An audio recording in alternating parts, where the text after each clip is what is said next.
Hello everyone, আসসালামু আলাইকুম। আশা করি সবাই ভালো আছো।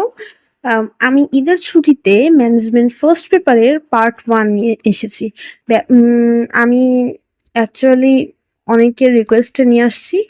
অনেকেই আমাকে বলেছে যে ম্যানেজমেন্টের নোটস দিতে। সো আমি আজকে ম্যানেজমেন্টের নোটস নিয়ে এসে পড়েছি। ব্যবসায়ের মৌলিক ধারণা। আজকে পার্ট 1, দেন হচ্ছে যদি তোমরা চাও তাহলে পরের দিন থেকে পার্ট 2, পার্ট 3 সিকোয়েন্স অনুসারে দিয়ে দিব। তাহলে ক্লাসটা শুরু করা যাক। ব্যবসায়ের ধারণা।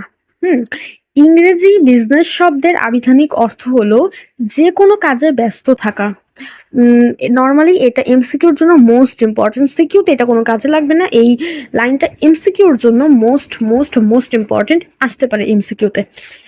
বিজনেস শব্দের আবিধানিক অর্থ কি তাহলে? যে কোনো কাজে ব্যস্ত থাকা। এরপর 2 নম্বর পয়েন্ট হচ্ছে মুনাফা অর্জনের উদ্দেশ্যে উৎপাদন ও বন্টন সহ সকল বৈধ অর্থনৈতিক কাজকে ব্যবসা বলে। মুনাফা ব্যবসায়ের শর্তগুলো হচ্ছে মুনাফা অর্জন করতে হবে, উদ্দেশ্য থাকবে মুনাফা অর্জনের উদ্দেশ্যে উৎপাদন ও বন্টন সহ সকল বৈধ অর্থনৈতিক কাজকে ব্যবসা বলে। এখানে আমি কোনো একটা প্রোডাক্ট উৎপাদন করছি, এখন সেটা উৎপাদন করে নিজের কাছে রাখলে তো হবে না, প্রকৃত ভোক্তার নিকট পৌঁছাতে হবে। প্রকৃত ভোক্তার নিকট পৌঁছানোর সহ সকল কাজ এবং উৎপাদন সহ এই দুইটা কাজের মিক্সড করতে হবে। অর্থাৎ উৎপাদন তো করবই এবং প্রকৃত ভোক্তার নিকট পৌঁছানোর ব্যবস্থা করতে হবে। এটার জন্য বলা হয়েছে যে উৎপাদন ও বন্টন সহ সকল বৈধ অর্থনৈতিক কাজকে। আমার মুনাফা অর্জনের উদ্দেশ্য ছিল, উৎপাদন হইল, বন্টনও করলাম, কিন্তু সেটা অবৈধ। এটার জন্য সেটাকে ব্যবসা বলা যাবে না। অবভিয়াসলি এটা বৈধ হতে হবে। এটার জন্য বলা হয়েছে মুনাফা অর্জনের উদ্দেশ্য উৎপাদন ও বন্টন সকল বৈধ অর্থনৈতিক কাজকে ব্যবসা বলে। ওকে, এখন 3 নম্বর পয়েন্টে যাই। শিল্প রূপগত উপযোগ সৃষ্টি করে। এটা খ নম্বরে অনুধাবনমূলকের জন্য খুবই ইম্পর্টেন্ট। শিল্প রূপগত উপযোগ সৃষ্টি করে। শিল্পকে উৎপাদনের বাহন বলা হয়। আচ্ছা, শিল্পকে কেন উৎপাদনের বাহন বলা হয়? কারণ শিল্পই একমাত্র প্রতিষ্ঠান যেখানে প্রোডাক্টস গুলা উৎপাদন হয়। যে কোনো প্রোডাক্টস উৎপাদন অবশ্যই শিল্পতে হবে এবং ওইটা পাইকারি, খুচরা বা বিভিন্ন প্রকৃতির ব্যবসা প্রতিষ্ঠানের মাধ্যমে ওইটা প্রকৃত ভোক্তার নিকট পৌঁছাবে। কিন্তু ফার্স্টে সেটা শিল্পর মাধ্যমে উৎপাদন হবে। এটার জন্য কি শিল্পকে উৎপাদনের বাহন বলা হয়। এটা এভাবে আমি বোঝার সুবিধার্থে বলছি। ব্যবসা ইকুয়াল টু মুনাফা অর্জনের উদ্দেশ্যে উৎপাদন সংশ্লিষ্ট কাজ প্লাস বন্টন সংশ্লিষ্ট কাজের সমষ্টি। আমি এই পয়েন্টেই বলে দিছিলাম যে শুধু উৎপাদন করলে হবে না, সেটাকে প্রকৃত ভোক্তার নিকট পৌঁছানোর জন্য বন্টন সংক্রান্ত কাজ করা লাগবে, তাহলেই সেটা ব্যবসা হবে। লেনদেনের পৌনঃপুনিকতা। লেনদেনের পৌনঃপুনিকতা জিনিসটা কি?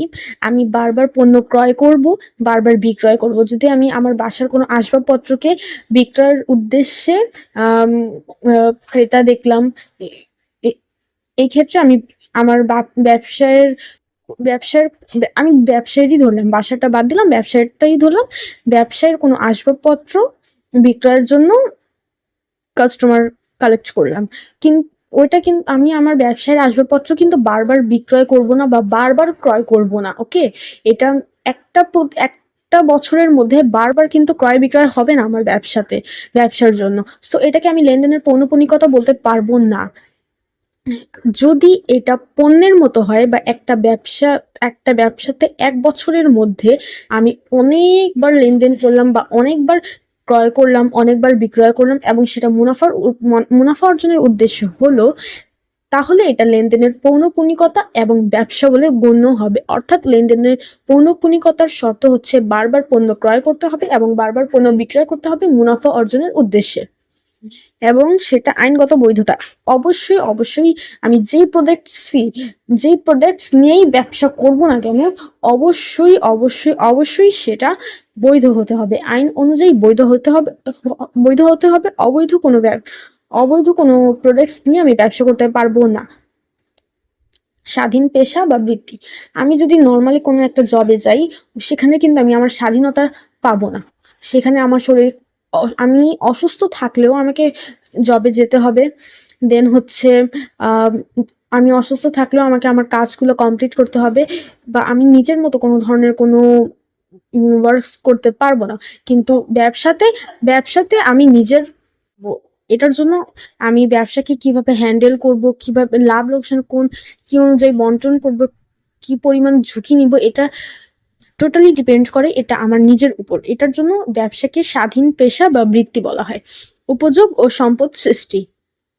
আমি একটা ব্যবসা করতেছি এখন, এই ব্যবসার মাধ্যমে কিন্তু অনেক উপযোগ সৃষ্টি হচ্ছে, যেমন স্থানগত উপযোগ, বিনিময়, সত্যগত উপযোগ, দেন হচ্ছে সময়গত উপযোগ, আর শিল্পের মাধ্যমে রূপগত উপযোগ সৃষ্টি হয়। এই ধরনের নানান উপযোগ সৃষ্টি হচ্ছে।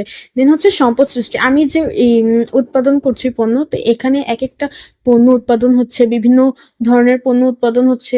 এরপর এই আমাদের যে জনশক্তি, সেটাকে অ্যাকচুয়ালি আমরা কর্মসংস্থান দেওয়ার মাধ্যমে কাজে লাগাতে পারছি। তো এইগুলা উপযোগ সৃষ্টি, শিল্প ও ব্যবসার মাধ্যমে উপযোগ সৃষ্টি হচ্ছে, সম্পদও সৃষ্টি হচ্ছে। কোনো কিছুর অভাব পূরণের ক্ষমতাকে উপযোগ বলে। কোনো কিছুর অভাব পূরণের ক্ষমতাকে উপযোগ বলে। আমি কোনো ব্যবসা দিলাম বা শিল্প দিলাম, এই শিল্পতে আমি পণ্য উৎপাদন করতেছি। এই ক্ষেত্রে ক্রেতাদের চাহিদা বন্টনের মাধ্যমে ক্রেতাদের চাহিদা পূরণ হচ্ছে। তো এই চাহিদা পূরণের মাধ্যমে ওদের যে জিনিসটা আছে, এই অভাব এই পণ্যের মাধ্যমে আমরা পূরণ করতে পারতেছি। তো এই যে অভাব পূরণের যে ক্ষমতা, পণ্যের মধ্যে যে অভাব পূরণের ক্ষমতা আছে, সেটাকে সাধারণত উপযোগ বলা হয়। ব্যবসায়ের আওতা বা পরিধি বা বিষয়বস্তু। মুনাফা অর্জনের উদ্দেশ্যে পণ্যদ্রব্য ও সেবাকর্ম উৎপাদন, বন্টন ও এর সহায়ক যাবতীয় কাজের সমষ্টিকে ব্যবসা বলে। এই সংজ্ঞাটাও দিতে পারো। দেন হচ্ছে যে প্রক্রিয়ায় প্রাকৃতিক সম্পদ আহরণ, কাঁচামালে রূপদান ও প্রক্রিয়াজাতকরণের মাধ্যমে পণ্যকে মানুষের ব্যবহার উপযোগী হিসেবে পরিণত করা হয়, তাই শিল্প। অর্থাৎ যে প্রক্রিয়ায় আমরা প্রাকৃতিক সম্পদ আহরণ করি এবং তা পরবর্তীতে কাঁচামালে রূপদান করি, পরবর্তীতে তা আরেকটু প্রক্রিয়াজাতকরণের মাধ্যমে পণ্যকে মানুষের ব্যবহার উপযোগী হিসেবে পরিণত করি, অর্থাৎ পণ্যকে উৎপাদন করি, তাই মূলত শিল্প। এই যে সমীকরণটা আছে, এইটা মূলত এমসিকিউর জন্য ইম্পর্টেন্ট। এটা সিকিউতে কোনো কাজে লাগবে না, এটা তাহলে এমসিকিউর জন্য ইম্পর্টেন্ট। আচ্ছা, দেন হচ্ছে ইন্ডাস্ট্রি, আই দিয়ে ইন্ডাস্ট্রি, টি দিয়ে ট্রেড, আই থিঙ্ক, হ্যাঁ ট্রেড। এরপর টি অর্থ হচ্ছে অক্সিলারিজ টু ট্রেড, বিজনেস অর্থ ব্যবসা। অর্থাৎ ব্যবসার যোগফলগুলো হচ্ছে এই যে ইন্ডাস্ট্রি, শিল্প, ট্রেড, পণ্য বিনিময়। এটি অক্সিলারিজ টু ট্রেড, অর্থাৎ পণ্য বিনিময় বা ক্রয় বিক্রয় সংক্রান্ত সহযোগী কাজগুলো আছে, যেমন বাজারজাতকরণ, এরপর হচ্ছে পরিবহন, ব্যাংক, বীমা, এগুলোকে এটি বলা হয় বা অক্সিলারিজ টু ট্রেড বলা হয়। উৎপাদন, পণ্য বিনিময়, অক্সিলারিজ টু ট্রেড, অর্থাৎ পণ্য বিনিময় সংক্রান্ত সহায়ক কার্যগুলি, এই তিনটার সমষ্টিকে ব্যবসা বলা হয়।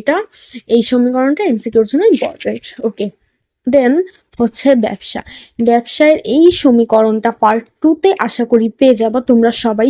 And it is more important for CQ. এটা সিকিউর জন্য অনেক অনেক অনেক ইম্পর্টেন্ট। মূলত এই চ্যাপ্টার থেকে সিকিউ এই অংশ থেকেই হয়। এই অংশটা পার্ট 2-তে আলোচনা করব ইনশাআল্লাহ। আজকে এই পর্যন্তই। আল্লাহ হাফিজ।